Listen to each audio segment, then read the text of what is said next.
அப்படியே நான் சீட்டாட்டத்தில் பணம் இழந்தாலும் ஒரே ஒரு ஃபோன் காலில் அந்த பணத்தை எல்லாம் செட்டில் பண்ண முடியும்.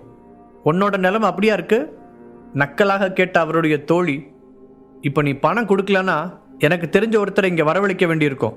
அப்புறம் அதுக்காக நீ என் மேலே வருத்தப்படாத என்று கூறினார். நீ ரொம்ப தான் அதிகமாக பேசுகிற. உன்னோட ஒரு நல்ல ஃப்ரெண்டை இப்படி தான் நடத்துவியா? திலகா கோபமாக கேட்டாலும் உள்ளுக்குள் அவருக்கும் பயமாகத்தான் இருந்தது.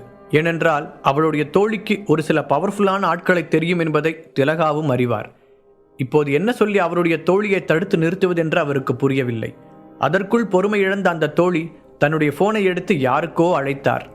ஸ்ரீதர், நான் தான் அத்தை பேசுகிறேன். நீ எங்கே இருக்க? நான் சொல்கிற அட்ரஸுக்கு உடனே கிளம்பி வா.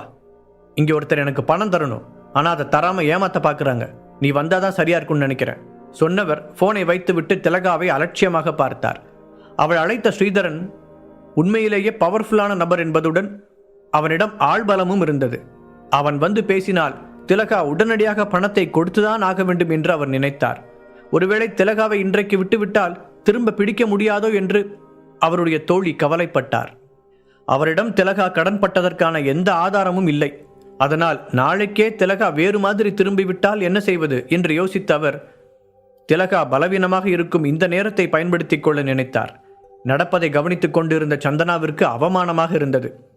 அதான் அம்மா இவ்வளோ சொல்கிறாங்கல்ல ஆண்டி, இன்னும் கொஞ்ச நாள் பொறுத்துக்கோங்க, நானே எப்படியாவது உங்கள் பணத்தை செட்டில் பண்ணிடுறேன் என்று அந்த பெண்மணியிடம் கேட்டு பார்த்தாள்.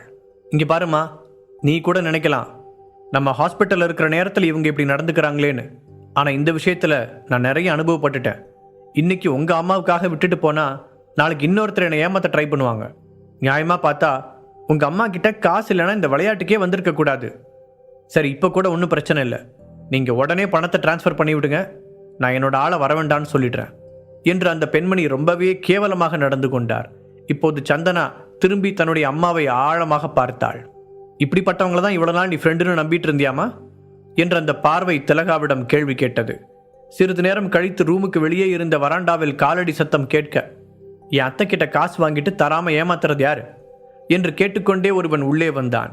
அவனுக்கு பின்னால் அடியாட்கள் போன்ற தோற்றத்தில் இன்னும் சில நபர்களும் இருந்தார்கள். நான் கேட்கறது காதுல விழலையா?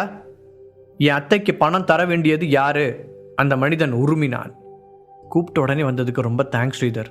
இதோ இவதான், எனக்கும் என் ஃப்ரெண்ட்ஸுக்கும் லட்சக்கணக்கில் பணம் தரணும். அவள் பொண்ணு ஹாஸ்பிட்டலில் இருக்கிறத காரணமாக வச்சு அதை தராமல் ஏமாற்ற பார்க்குறா என்று திலகாவை கை காட்டினார் அவருடைய தோழி. உங்களால் திருப்பி கொடுக்க முடியாதுன்னா அப்புறம் எதுக்காக கடன் வாங்குறீங்க? கடுமையான குரலில் ஸ்ரீதர் கேட்க, நான் தரமாட்டேன்னு சொல்லலை, எனக்கு கொஞ்சம் டைம் வேணும்னு தான் கேட்குறேன்.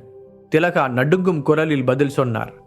அதான் என்னோட அத்தை டைம் தர முடியாதுன்னு சொல்லிட்டாங்கல்ல, ஸோ நீங்கள் பணத்தை கொடுத்து தான் ஆகணும். ஸ்ரீதர் கிட்டத்தட்ட மிரட்டினான். ஏற்கனவே ஆபரேஷன் முடிந்து வீக்காக இருந்த சந்தனாவால் இப்போது பேசக்கூட முடியவில்லை. அவர்கள் எல்லோரையும் பரிதாபமாக பார்த்தாள். ஸ்ரீதர், நம்ம பேசாம திலகாவை கூட்டிட்டு போயிடலாம்.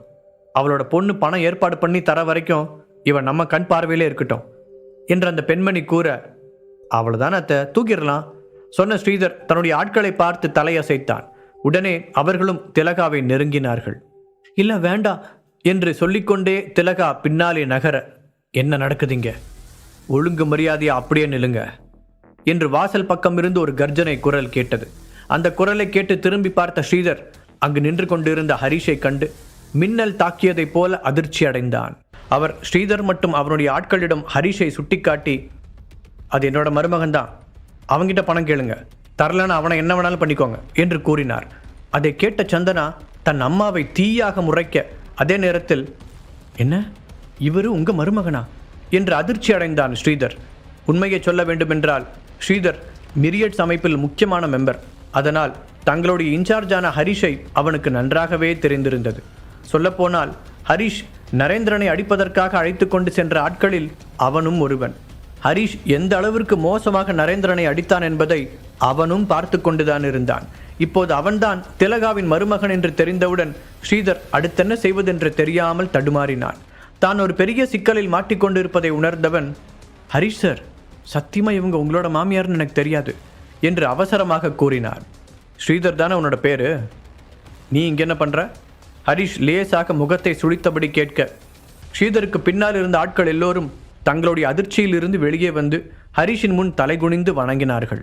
கையை உயர்த்தி அதை தடுத்த ஹரிஷ், இங்கே என்ன நடக்குதுன்னு முதல்ல சொல்கிறீங்களா என்று கம்பீரமாக கேட்டான். பெருசாக ஒன்றும் இல்லை சார், எனக்கு உடம்பு சரியில்லாதனால அதை டெஸ்ட் பண்ணுறதுக்காக நான் ஹாஸ்பிட்டல் வந்தேன். அப்போது தப்பாக இந்த ரூமுக்குள்ளே வந்துட்டேன். ஸ்ரீதர் வேகமாக பொய் சொன்னான். ஹரிஷின் முன்னால் பண விஷயத்தை பற்றி பேச அவனுக்கு விருப்பம் இல்லை, தைரியமும் இல்லை. அதை பற்றி யோசிக்கும் போதே அன்று ஹோட்டல் ரூமில் வைத்து ஹரிஷ் நரேந்திரனுக்கு செய்தது அவனுடைய ஞாபகத்திற்கு வந்தது. அதன் பிறகும் தாங்கள் எதற்காக அங்கு வந்தோம் என்ற உண்மை காரணத்தை கூற அவனுக்கு என்ன பைத்தியமா பிடித்திருக்கிறது. ஆனால் ஹரிஷ் ஒன்று முட்டாள் இல்லை. ஸ்ரீதர் சொன்ன காரணத்தை அவன் சுத்தமாக நம்பவில்லை. அதனால் சந்தனாவை பார்த்தவன், சந்தனா, இங்கே என்ன நடக்குது, நீயாவது உண்மையை சொல்லு என்று கேட்டான்.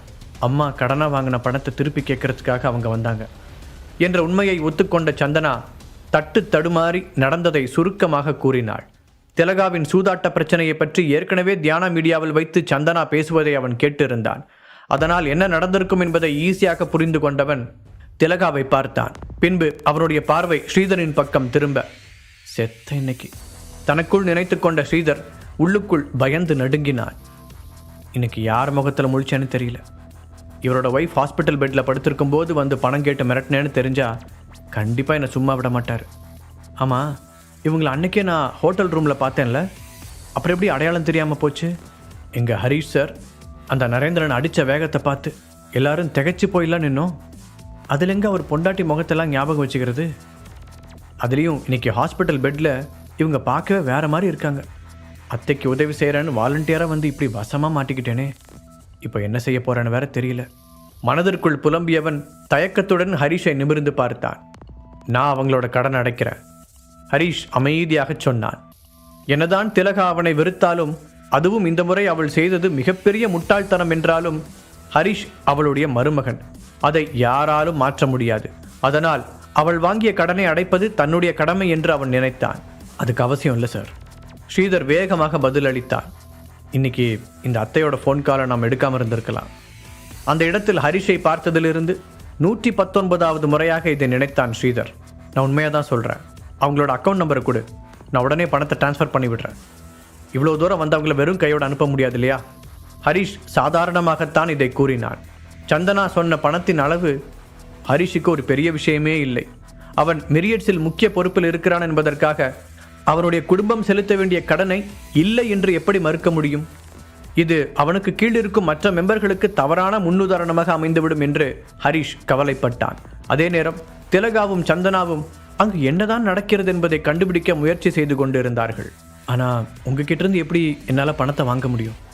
நீங்கள் எங்களோட இன்சார்ஜ், கிட்டத்தட்ட பாஸ் மாதிரி ஸ்ரீதர் கூற அந்த அறையில் இருந்த மற்ற பெண்கள் திகைத்து போய் அவர்களை பார்த்தார்கள். என்னதான் நடக்குதுங்க? இவன் ஒரு பெரிய ஆள்னு நினச்சி வர சொன்னா, இவன் என்னமோ அந்த திலகாவோட உருப்படாத மருமகனுக்கு பயந்துட்டு நிற்கிறான். ஸ்ரீதரை அழைத்த திலகாவின் தோழிக்கு ஒரே குழப்பமாக இருந்தது. நான் சொல்கிறத ஒரு நிமிஷம் அமைதியாக கேளு ஸ்ரீதர். அவங்க என்னோட அத்தை, அவங்க உன்னோட சொந்தக்காரங்களுக்கு கொடுக்க வேண்டிய அமௌண்ட்டை நான் தரேன், அதுதான் நியாயமும் கூட. ஹரிஷ் மீண்டும் வற்புறுத்த, இல்லை சார், கண்டிப்பாக அதை என்னால் வாங்க முடியாது. இன்னும் சொல்லப்போனால் இவங்க உங்களோட ஒய்ஃப்னு முன்னாடி தெரிஞ்சிருந்தா நான் என்னோட ஆளுங்களை கூட்டிகிட்டு இங்கே வந்திருக்கவே மாட்டேன் என்று ஸ்ரீதர் தீவிரமாக மறுப்பு தெரிவித்தான். பெட்டில் இருந்து எழுந்திருக்க முடியாமல் படுத்திருந்த சந்தனா கண்கள் நிறைய நீருடன் ஹரிஷை பார்த்தாள். இன்னும் எத்தனை விஷயங்களை தான் ஹரி என்கிட்ட மறைச்சு வச்சிருக்கான். யோசிக்கும் போதே அவளுக்கு லேசாக தலை சுற்றுவது போல இருந்தது. ஹரிஷ் எத்தனை முறை எடுத்து கூறினாலும் ஸ்ரீதர் அந்த பணத்தை வாங்க முடியாது என்பதில் பிடிவாதமாக இருக்க, அவனுடைய அத்தை ஸ்ரீதரை பார்த்து, உனக்கு என்னாச்சு ஸ்ரீதர்? அந்த பணம் எனக்கு சேர வேண்டியது, அதை எப்படி நீ வேண்டான்னு சொல்லலாம் என்று கோபமாக கேட்டார். அத்தை ப்ளீஸ், அவரே கொடுத்தாலும் என்னால் அவர்கிட்ட இருந்து பணத்தை வாங்க முடியாது. ஸ்ரீதர் தன்னுடைய நிலைமையை பற்றி அவரிடம் விளக்க முயற்சித்தான். அதெல்லாம் தெரியாது, எனக்கு அந்த பணம் வேணும்.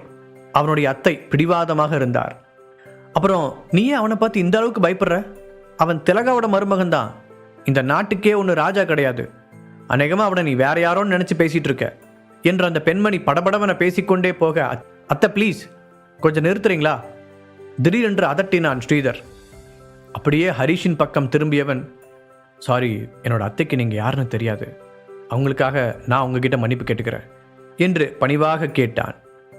அதை பற்றிலாம் கவலைப்படாத, ஆனால் இது ஹாஸ்பிட்டல், இங்கே இந்த மாதிரி கூச்சல் போடுறதை முதல்ல நிறுத்துங்க.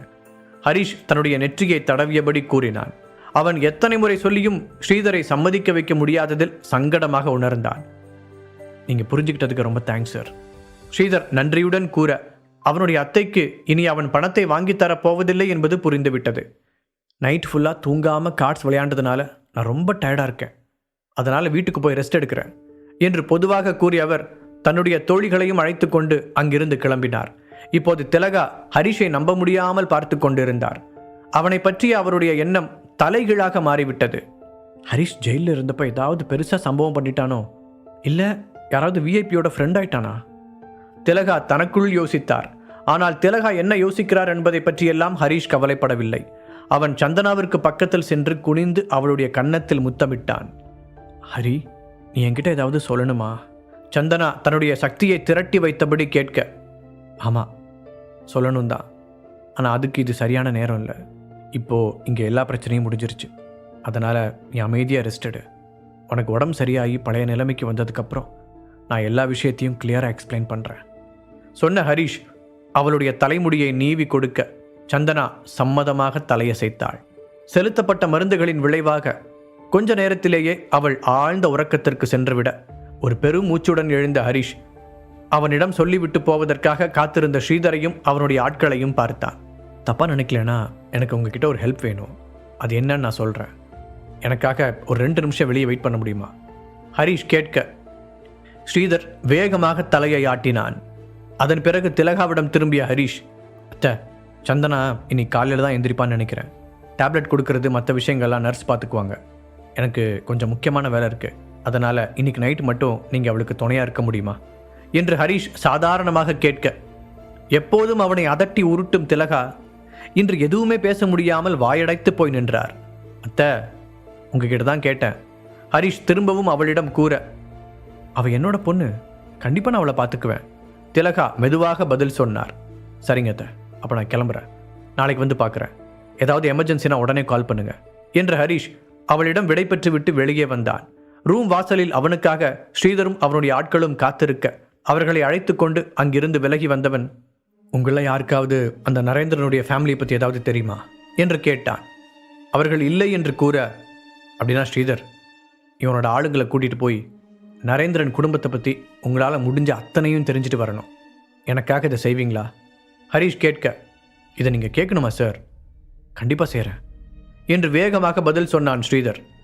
சரி, நீங்கள் எல்லாரும் நாளைக்கு நைட் 7 மணிக்கு தீப்ஸ் ஹோட்டலுக்கு வந்துடுங்க, நான் அங்கே வச்சு ஒரு முக்கியமான விஷயத்தை சொல்கிறேன். ஹரிஷ் சொல்ல ஸ்ரீதரும் அவருடைய ஆட்களும் சரி என்று தலையாட்டி விட்டு அங்கிருந்து புறப்பட்டார்கள். நேற்றிலிருந்து சரியாக தூங்காமல் பரபரப்பாகவே இருந்ததால்